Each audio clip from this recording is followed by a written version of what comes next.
Alrighty, here we go again. Just working our way past Griff here.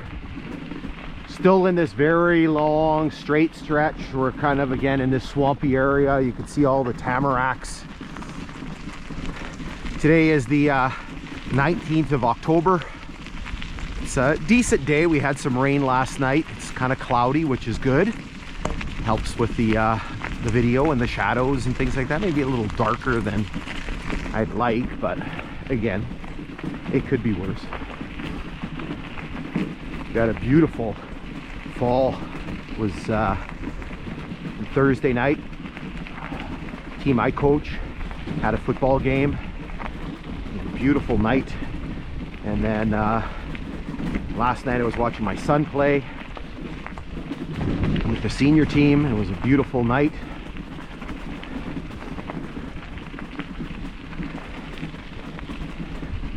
So here where it's going to get swampier here. Just up ahead there's a pretty big swamp. And it's actually at times of the year it's probably flooded a little bit, but again, because it's been so dry, it's actually not too bad. Oh, my legs are so sore. I think I got another 4 kilometers to go. Oh yeah. A lot of biking, and I got to bike again tomorrow because we're going to be out tomorrow. We're going to be doing the section just west of Ellis Station, just to the east of Flett, and then there's a section that we need to redo around Flett like we did today. So I got a lot of biking again tomorrow. I guess I need it. Probably could need to lose a few pounds. Okay, let's zip you ahead of here a little bit until we get into the swamp again. Enjoy the view, enjoy the tamaracks here, the beautiful color.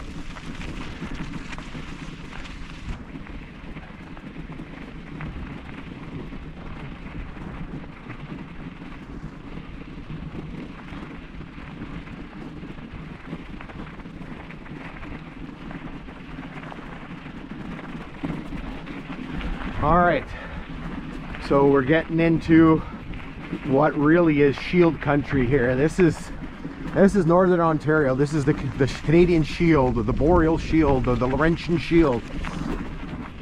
Lots of words to describe it. All right, so basically just swamp. You can see all of the logs and everything. This is all dried up. When I was here in July, there was a spot where it was a little bit wet, kind of in the middle there. I'll show you where that is. But obviously, as dry as it's been, you can see that there's very little water in the swamp here. Look, there's a couple of partridge, 3 partridge sitting in the swamp.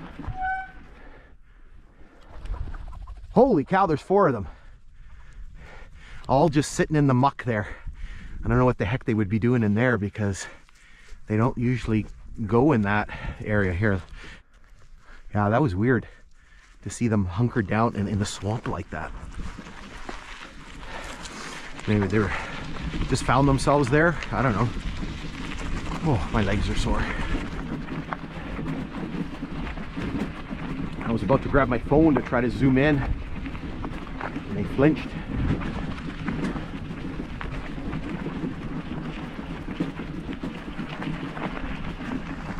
So again, this gives you a bit of an idea of the challenges of trying to build through this area, right? Like, not particularly easy trying to, you know, you've got rock cuts that you're blasting through, and then now you're infilling all of these swamps, and you know, they're not easy. They're quite bottomless at times. You know, not quite an accurate description, but you know, at times pretty close. There are stories from the construction of the Canadian Pacific, which we are going to be coming alongside momentarily here, and you know, there were sections just to the west of here where the Canadian Pacific had a heck of a time, right? Where, you know, they just kept putting fill and fill and fill, and it just kept settling. And You know, there was one story of a section of track that they had to relay numerous times because it just kept sinking into the muskeg. So here's this spot here where it can be a little bit wet. You can kind of see that up here too. Obviously it's dry right now, but see there's a tie plate. Oh.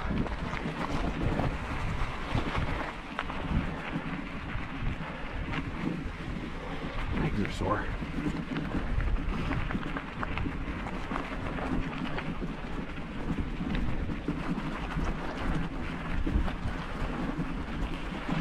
No, this is moose country here.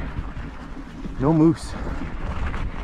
And they might be all screwed up too. It's been such a warm fall. I'm sure their normal habits are all kind of messed up.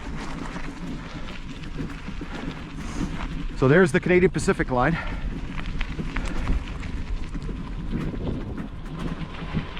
Is there a train? Yep. Look at that. Perfect timing. So we got a westbound Canadian Pacific, Kansas City. That's the Kaministiquia subdivision. Runs between Thunder Bay and Ignace, 147 miles. Those are probably all empty grain cars.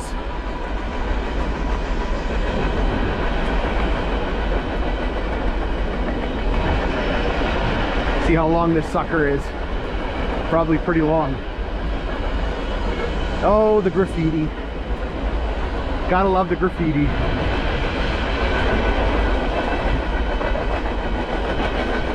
He's giving her pretty good. Not full out, because I think probably top speed on here is 50 miles an hour. Yeah, lots of empty grain cars. Pulling them back west to get another load. Oh, there's a KCS car. Not a big train guy, which is weird, right? Do all this railway exploration. Said on many occasions, I'm a history guy, right? So my interest is in the history of the rail lines. You just have to end up learning a bit about railway operations and trains and things along the way. Gotta stop and put my glove back on. Oh, my butt's sore. My legs are sore. So you can imagine, prior to 1994, all these two trains running side by side here. Oh, look at that, Kansas City Southern engine.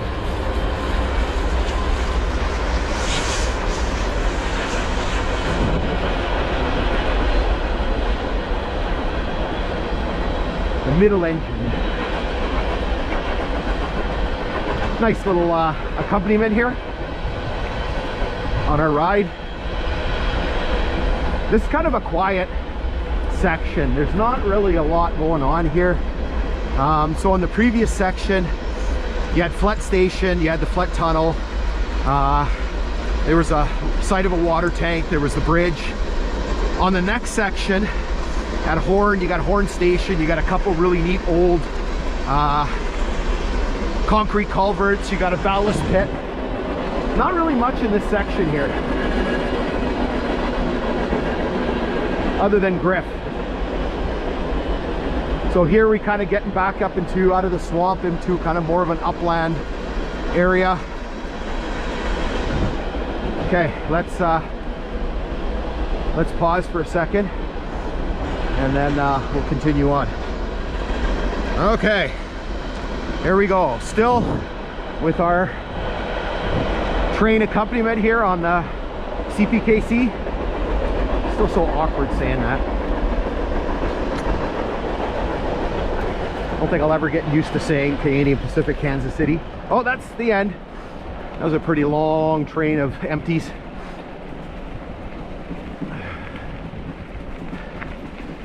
So, upland, more of an upland area, getting kind of out of the swamp there.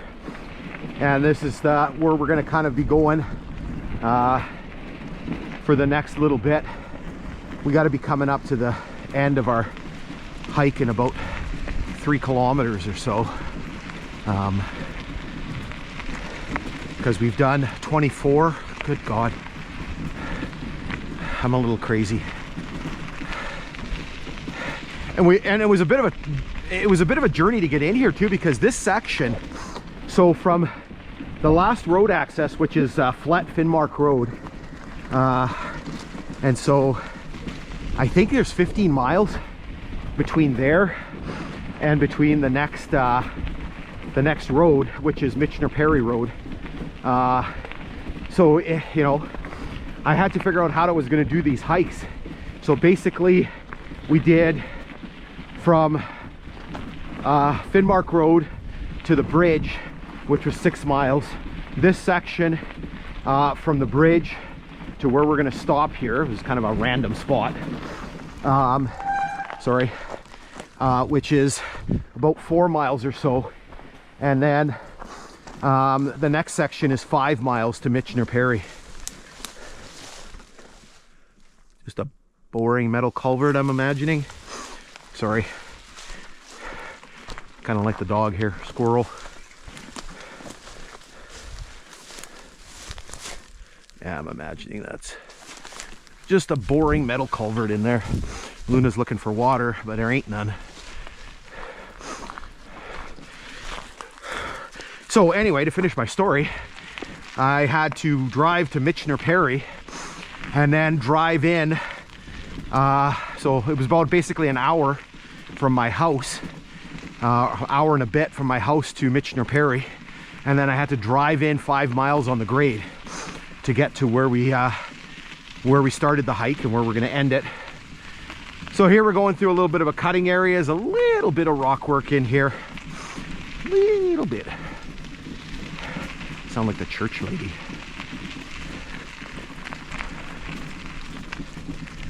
Oh, again, just very beautiful. So you can see just a little bit of rock work here. A little bit easier to see with the leaves down. You're gonna see some more. You're gonna see more rock work up. Rock work up here. Not particularly high. Maybe a little bit more here on the east side. Probably in the, I don't know, 10-foot range. Maybe a little bit more. A little quieter again now with the train gone. Love the I love the quietness here of the outdoors.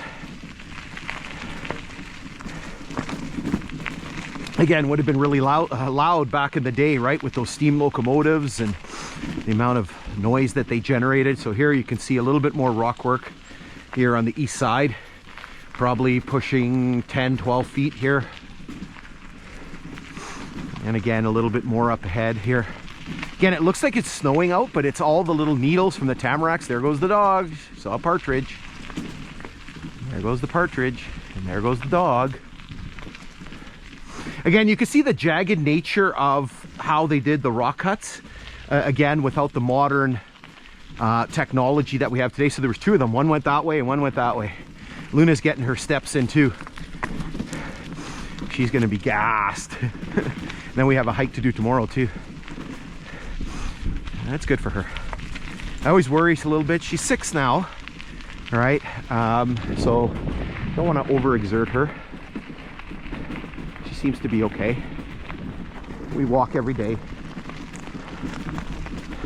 Always worry about her paws a little bit with the it's not too bad here. You can see that there's a lot of granular that was put down, so you don't get that really rocky ballast that you see on other lines like the Kinghorn.